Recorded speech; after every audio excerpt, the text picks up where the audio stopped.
been going? Oh, okay. So I was a journalist, similar to you, Kylie. I was a journalist and I used to work for News Limited, and I was with them for 12 years. And back in 2012, I was looking to change after 12 years doing a sort of similar roles, and I asked for and got voluntary redundancy. And I used the money from Uncle Rupert to buy into an agency which had been established 4 years before. So I bought in at that time, and then I bought out the founder in 2019. So I've been in this business since 2012. So we're coming up next year will be, a decade that I've owned it, which is great. That is a great thing. Oh my goodness. I don't even know what the stats are, but there's something extraordinarily high about how many people fail in those first few years of business. Oh, absolutely. And it was really interesting for me, Kylie, because as you know, I'm a pretty confident person. I sort of think, I'm pretty special. But when I bought out my business partner, I said to my husband, oh, I'm not sure if I can be CEO. It's a bit different, because I've been in business before, like you. I'm a bit of a serial entrepreneur. But it was just me before, whereas this was, a business with staff and, offices and stuff. And I was like, oh, I don't know if I can do it.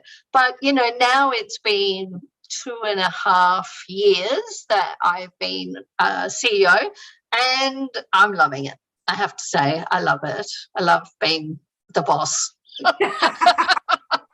That's so funny. I was just thinking today, I was driving somewhere and thinking about the old being the boss and how I don't like being told what to do, or I don't like being pulled up on something that I've done wrong. Now, I'm very good at beating my own self up about something I've done, but I don't want someone else to do that to me. No, I'm with you totally. And I totally, like everyone, make mistakes, but if it's you and you find out you've done a mistake, hey, you just get on with it, whereas if somebody, says, Maureen, you've made this mistake, and you're like, yeah. No, I like being the boss. I like being in charge.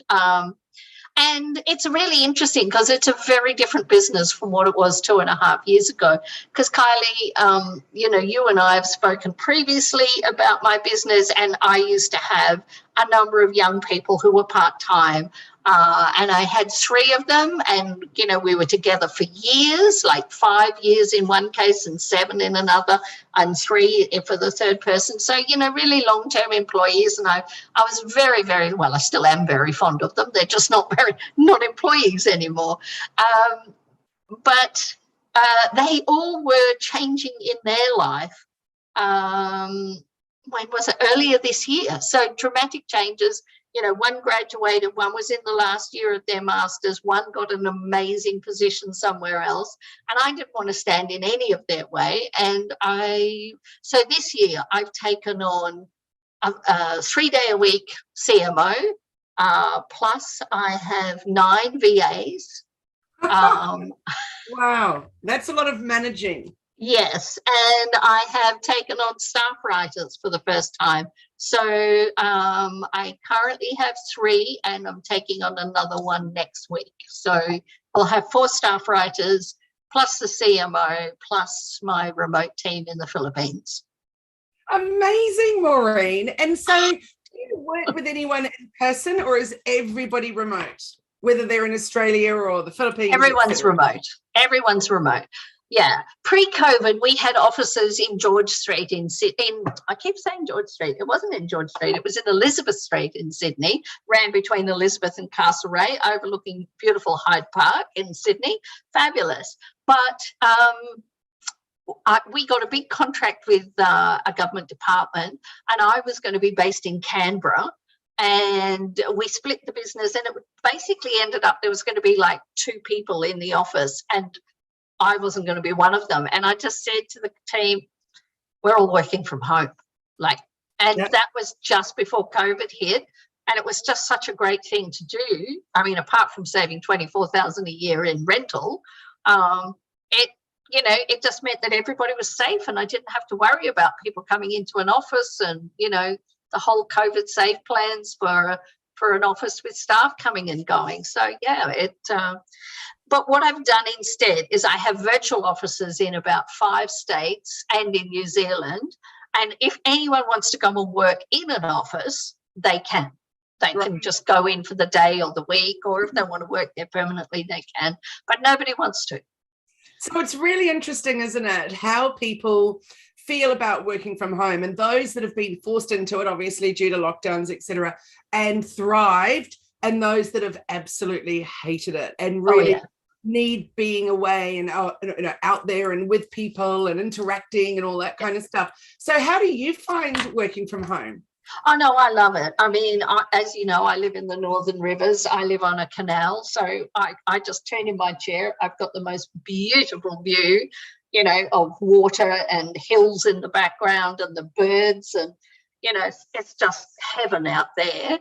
And my husband, he also works from home, and he's down the corridor and he's in his own office. And it's fantastic.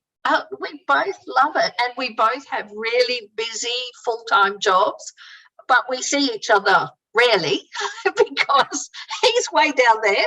And if I'm on the Zoom calls, which I am sort of 6 hours of the day, you know, he just shuts his door so he can be on his Zoom calls.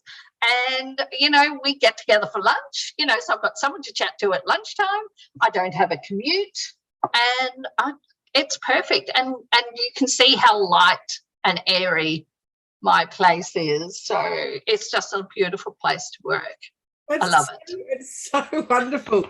Is there anything that you miss from being in an office? I have an office. Well, yes, I had a lease on an office up at Varsity Lakes, which is in Queensland, and I've kept a virtual footprint there, but I haven't been allowed into Queensland since the 26th of March last year. So I do miss seeing the other business owners. That's the only thing I miss. But, of course, through COVID, we've just done all of that virtually. Yes, that's right. And I feel now I've got all these new business friends, you know, like you and like Julie and like Jenny and, you know, all of the lovely women who are in positive, passionate business women, you know, like the Sues and, Leanne. I mean, there's so many of them. Karen Hillen, all of these people I feel like I really know now, because we've been together on this journey for, a year and a half. I know. I just love it. And I go to, you know, not just obviously positive, passionate businesswomen networking online, but also other spots that I pop in and out of, etc. And I just love it because I think we're able to really broaden and widen who we connect with, because no longer is it just our area or flying somewhere for a fly in, fly out. Like, we can connect as many times as we want to, as often as we want to, and just jump on a quick Zoom. Yeah, and I love that. Whatever you want to. And one of the things that I like is how, and, you know, Facebook, as we've talked about before, Kylie, you know, there's challenges with it, but the Facebook business groups that I'm in are just so supportive. I'm in 3 main ones. I mean, the positive, passionate business women, obviously. Also, I'm in the Secret Editors business group, which is fabulous. I love that. So all my editor friends. And then I'm in Linda Reed Enever's business. Now, that's a massive group. That's got 30,000 members. But I still feel, after, you know, being in it a few years, you feel like you get to know people, like some of the people who contribute more, you know, who aren't just asking you spammy questions, you know, but people who really want to reach out and help, or, you know, they want help and you help them and they help you. And like one guy there, James Gatwood, I sort of feel like, you know, he's a real, you know, business colleague now, and I've only ever known him through that group. So it's so good, isn't it? Do you know, as you know, my Facebook got shut down and all of that, so I've started from scratch. Now, I did obviously get a whole lot of stuff downloaded from my old Facebook account, so I can see what groups I was in. But it's actually quite a nice opportunity. It's kind of the only positive that I can really see, is starting afresh and joining groups afresh and all of that. But one of the groups that I just recently joined is a huge group, again, you know, 30-something thousand.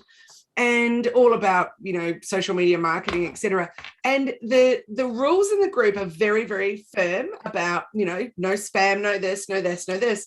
Yet I see these amazing posts that people are putting up, like asking advice and things like that. Every comment, literally, there'll be 10 comments, boom, boom, boom, and all they are is just touting their own business. It's just a terrible group. And I keep thinking, I've got to get out of here. And then I'm like, God, I'm fascinated. It's so weird watching how people will operate a group with over 30,000 people in it. So they're not valuing their members. They're really not treating it like, what it's worth, really, and to really respect that group. Yeah. Quite fascinating. But I think it's wonderful that you shared those groups that you're in that you really enjoy, because I think that finding a group that's, where you feel like you're part of it and you're getting value and you're giving value is such a wonderful thing. That's what I love. I love that, and I think I'm a member of 16 groups, but some of them you're not in there very much. Others of them you're in there constantly. But yeah, they're my 3 groups. I'm probably in those groups every day. And what do you think about all the new Facebook information around groups? How that you can monetize it now and have memberships within it? Yeah. Going to be interesting, isn't it? It will, and I'm not really on board with it yet, Kylie, but I just think, well, I do understand that Meta has to grow and change, and I've noticed that already, that they're changing some of the branding and things like that. But yeah, no, I mean, I really like the fact that it's been a community and a community-driven thing. If it becomes, and I noticed it, and you might notice it sometimes too in your profile, on your personal page or your personal profile, suddenly all you'll see is business and groups, and you won't see any friends. Absolutely. I actually thought it was to do with my new one. So they're just trying to pump the business stuff at me. So it's interesting that you've said that, because I literally felt like I was in a different news feed, that it wasn't my personal news feed, because there was nothing other than businesses. And I think what they've realized is what more and more people are doing is a bit like what I'm doing, is that I use now, I always used to use my personal profile just for me and my family and friends. But as I went more into business and as we went more online and everything, I've friended, just business colleagues, so I'm friends with people that I don't really know that well. And so as a result of that, I've changed what I post on there. I don't post personal stuff anymore, not really, because if it's personal, we'll have a family group for that. Yes, on Messenger. Yes, on Messenger. So I have all these little groups in Messenger. I've got one with my sisters. I've got one with my friends in Sydney. I've got one with my children. I have one which is my Sydney family. So I have all these little groups. So if there's anything personal to be said, that's where it goes. It doesn't go on Facebook anymore. And I wonder whether Facebook has gone, that's what, like 1 billion people are doing. And so therefore we might as well just make it more like LinkedIn, Yeah, yes. It'll be very interesting to see it evolve, won't it? So one thing I thought where it could be interesting for me is, in terms of the Facebook groups, is if you think of Positive Passionate Businesswoman, for example, there's the generic group that anyone, as long as you're a woman in business, can be in. But then if you're in the paid membership, then we have the Huddle Facebook group. Well, that, of course, is managing 2 groups. Plus, obviously, I've got Hello Media group, and then I've got the Hello Media client group, and then I've got the group coaching groups, and there's a lot of groups to manage. So I'm thinking, for example, with Positive Passionate Businesswoman, if that then was monetized where the membership was, that could potentially just give me one less spot to be, posting. Managing. The only way so far that I could see a positive coming out of that. But there has been talk for such a long time about monetizing groups and putting ads in groups, and I've loved that it hasn't happened yet. So I'll be sad, I think, when that happens, because I just think there's so much enormous value that you can get out of being in amazing groups. And like you said before, there's those particular ones you're in every day. Well, I'm in particular Thermomix groups, and things that I'm particularly, health, particularly to do with some health things. I'm in those groups, and all of those, if they start monetizing those, that would be such a shame, because Yeah. it stops the whole nature of the group, really, or changes the nature of the group. Yeah, it changes. I mean, if you're in a paid group, you've got different expectations, haven't you? Yes, absolutely. Absolutely. And one of the things that I love too about social media is that you can step away for a little bit and say, I'm just needing a bit of a digital detox, or whatever it is, and go, I'll be back on in a couple of weeks. And it's, it's like whatever. But you couldn't do that with a paid group, because no expectations, etc. Yeah. People are paying, so they expect you to be there every day. Yeah, that's absolutely right. So tell me, Maureen, where do you get your inspiration from for what you do and how to keep going? Oh, that's a great question, Kylie. I love that. Well, it's really interesting. So when I think about the first part of COVID, I was so determined to keep the business going for my staff, because I was, one of my staff members at that time, he's not an Australian national, not yet, he's about to become, and he wasn't eligible for any assistance. And so it was his job with me or starvation, like literally. Wow. Like it was like he had no options, because the world was closed. And and so that was a real motivator for me, was that, oh my God, I have to get through this, because I've got people who depend upon me for their livelihoods. So that was a thing. And of course, client service, really helping people to, get their stories out there and connect with their clients has always been important to me, and our tagline used to be, copywriters who care about words that matter, which I really like.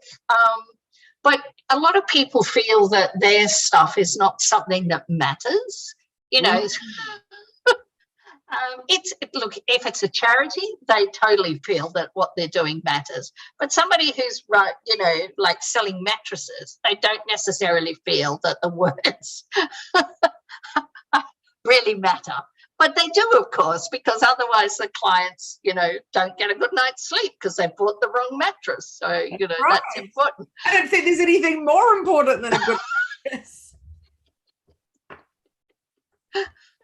So, yeah, it's always been about the clients and making, sure they get great service, and also about our team. And I'm even more, with so many, because I think, I don't know where we're up to. What have we got? 5. I do it by Zoho licenses. We have 15 Zoho licenses. And I've got 2 people. So there's 17 in my core team now. And making sure that we've got enough work and I can pay the bills every week and pay the wages every week for that many people. Yeah, that's what gets me up in the morning. I just think, yep, I've got to go and make it happen, because that's 17 people who are trying to pay their mortgage or pay their bills, or, whatever. Absolutely. So for you as a business owner and manager also, how do you find that you juggle between what you love doing in the business and why you did it in the first place? Obviously, I'm imagining for you it's a love of writing, it's a love of connecting and all of that. How do you juggle that with then being the operating the business with all that staff? Yeah, I have to say, the more members of the team we get, the less time I spend doing things that I love. Mm-hmm. And I played hooky a bit today because I had a couple of appointments cancelled, so I had a bit of time freed up that I wasn't expecting. And so one of the things that I was doing was, we have a client who he does a lot of speeches and he records them, and he just likes them packaged up with a bit of an intro and an outro, and they've got to be transcribed and they have to have captions and all of that. So he gets us to do that. And I went in and I made the intros and the outros today, and it was so much fun. I was like, oh, this is, because it's creative. It's and I just don't get to do that anymore. And I was like, oh my God, maybe I should just work in my own business and write and edit and not run it. And then I was like, yeah, no, but I hate being told what to do. So get back to that, Kylie. It's a really tricky thing, isn't it? I was speaking with someone recently about, those stages of business when you own a business, and are you an employee in your own business? Are you a manager in your own business? Are you a CEO? And I said, for me, I don't think I ever want to be the CEO in my business and be able to be away from it for months on end and it just operate, because I actually love doing the stuff in my business. I don't necessarily love managing people and on that side of things. What I love is making videos, making graphics, writing, all those good fun things. Which are the things that we're meant to, be handing on. But I'm with you. I really love those bits, and it feels to me sometimes when I just keep passing it on and go, oh, I'm missing out on the good. I'm missing out on all the fun stuff. Yeah, no, it is a bit hard, but there's a great deal of satisfaction about building your business. And I have to say, like keeping a business going through a pandemic and, employing people, that I take a great deal of pride in that. Because so many businesses and business people that I've really admired have not managed to do it. I'm hearing you there. It's astounding, isn't it? And I've got one in particular, woman that does very, very similar to what I do. Her whole business shut down basically, and we're in a Facebook group together with other business owners that do what we do, and she just kept saying, we're the only two from Australia, the rest of them are overseas, and there's only 12 of us, and she just kept saying repeatedly, business here is dead. And I could say, actually it's not. You've just got to put yourself out there and show people how you can help them. That's really all it's about. And if that means doing a free webinar every week or whatever it is, getting yourself visible, getting people, the ones who want to work with you will be attracted to what you do and how you do it. Absolutely, yeah. And she just kept saying, no, Kylie, that's not true. Your business will crash. It will happen. It happened to me. Yours is just taking a little longer.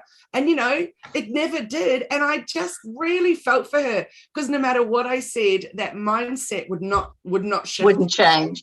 And look, I can understand that, because as you know, I work with Andrew as a sales, he's my sales coach, and he's very good.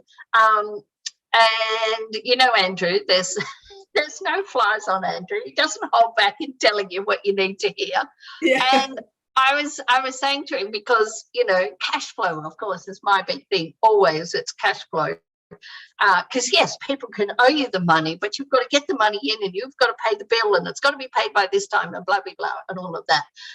But anyway, I was just saying to him, oh my God, Andrew, I'm having all of these issues with cash flow. It's driving me crazy, and I've got all this stuff and blah. And he said, well, Maureen, you know what? You've really dropped the ball. And I was like, oh God, have I? He was like, yeah.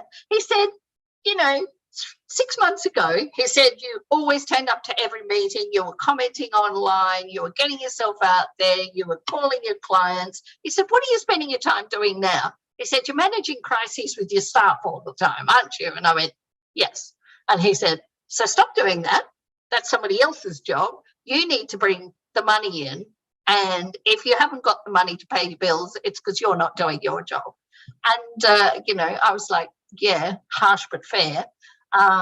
So I immediately just got emails out and calls to clients, and reconnected with people who we've been working with, for the best part of a decade, and saying, hi, this is where we're up to. Where are you up to? What are you doing? Now, look, we mightn't get a lot of work out of it, but it's really good intelligence as to what's going on with other businesses.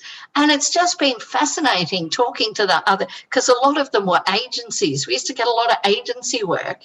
And it's fascinating what's happened with agencies. And one agency we met with today, and they've got 27 people in Sydney and 5 in the Philippines. And they were saying that most of their clients have brought their copywriting in-house. Wow. So they've got all their own teams. And the thing that I found with almost all of the agencies we used to work with, they've all got remote teams now. They have them in Fiji, they have them in the Philippines, they have them in Laos. They have them in Eastern Europe. Phenomenal. It sure is, isn't it?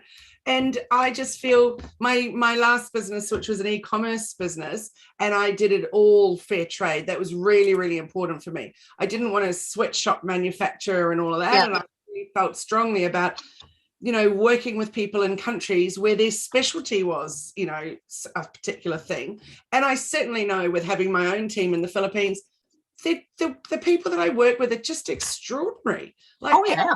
Extraordinary. And I know this is going to sound terrible, but I have had VAs from Australia prior, and I also had other employees from Australia too who have been amazing. But those VAs, and I know this is going to sound so awful, but I've found that often there was a lot of drama. And it would be they can't work that day or for half a day because of XYZ and a da-da-da-da. Whereas I find with my team now, it's like the priority is working. The priority is getting in it, which is exactly how it should be. It's how it is for us as business owners. Absolutely, yeah. We expect that from everybody in our team.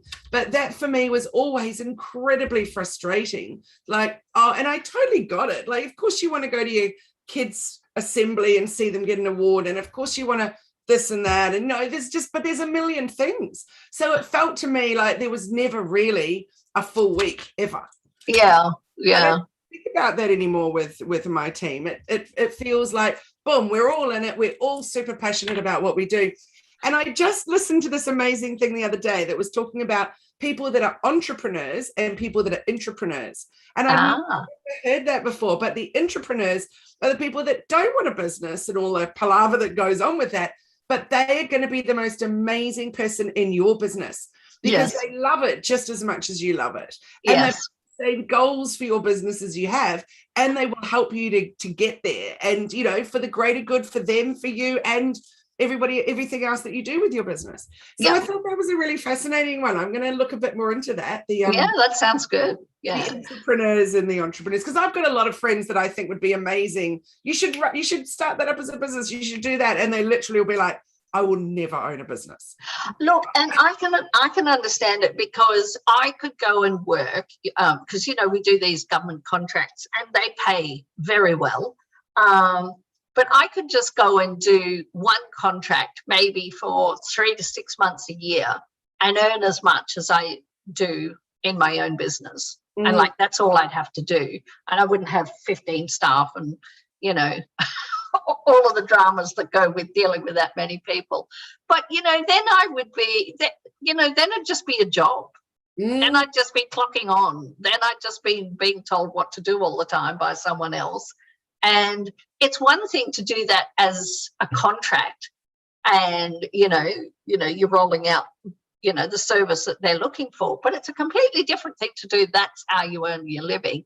And to me, it's not worth it. It's not worth the money. Yeah, it's so interesting, isn't it?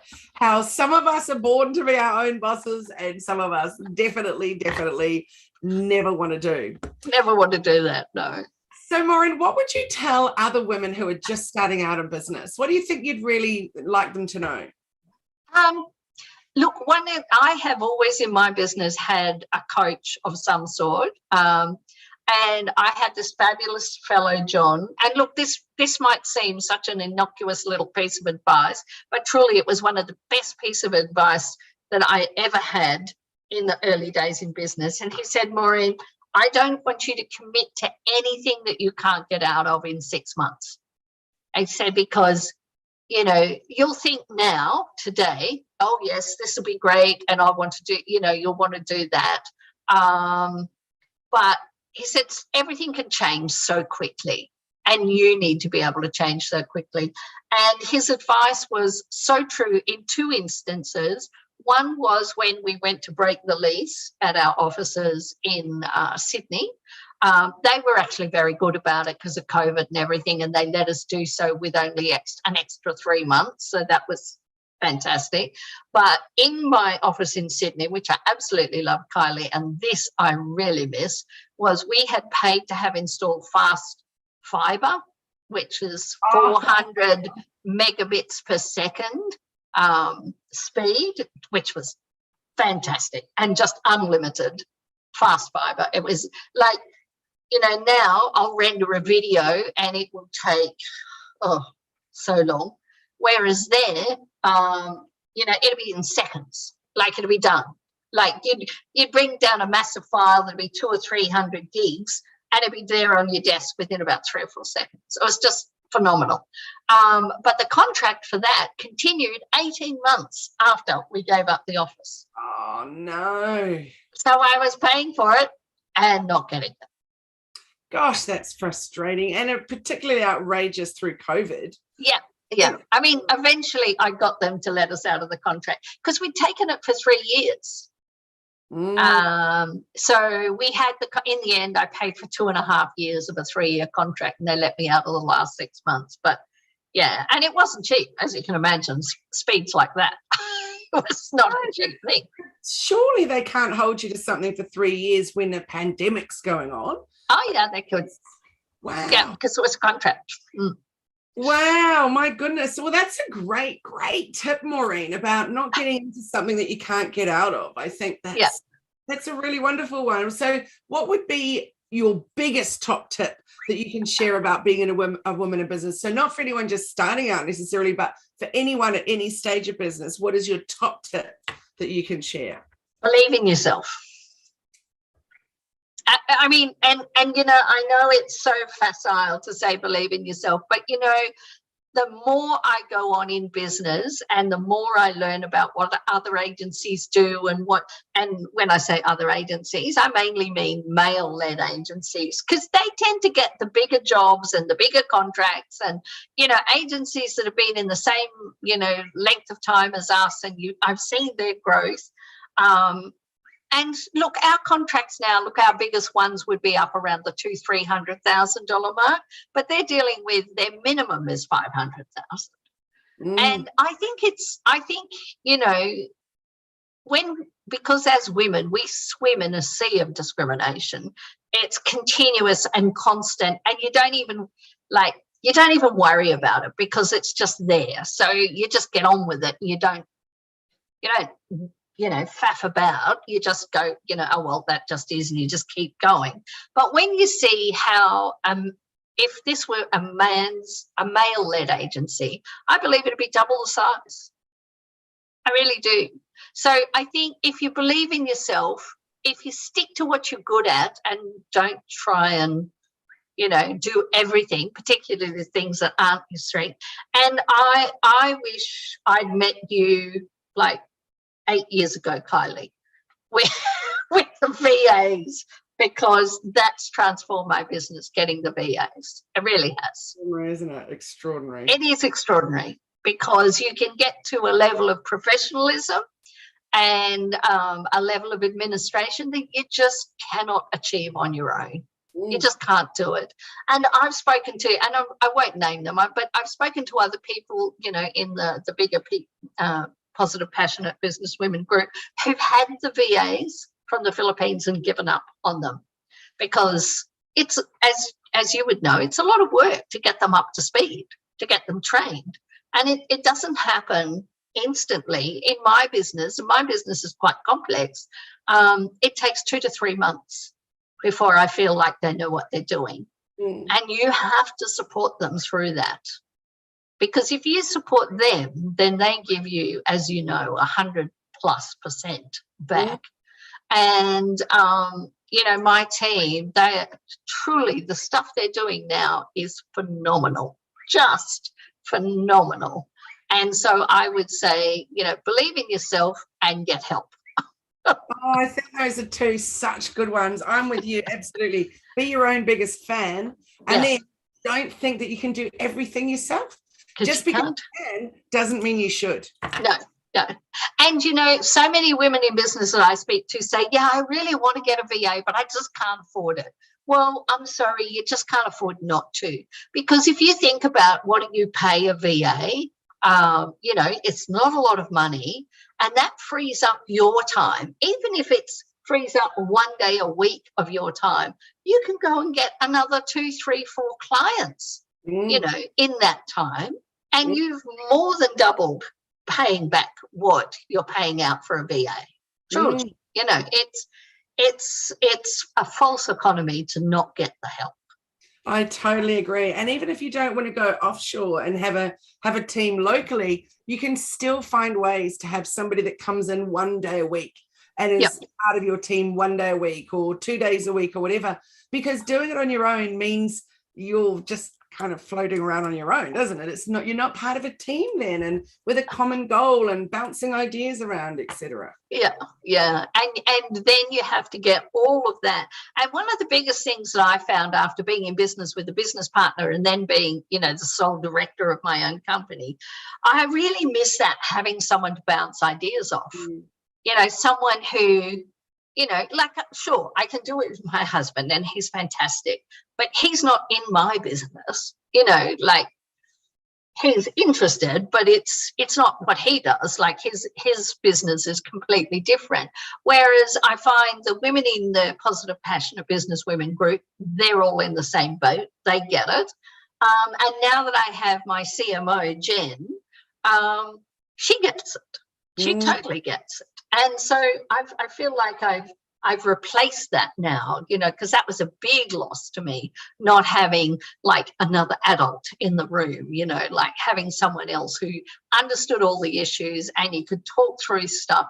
You didn't want them to make a decision for you, but you just wanted to be able to have someone who understands the issues and go, oh, yes, or say, oh, in that circumstances, this is what I did, which is what you have done with me over the time too, Kylie, because I remember you saying to me, Maureen, you will really notice a difference when you have a full-time BA who is committed to working in your business rather than your part-time students. And I was like, oh, well, my students are lovely and they're fabulous.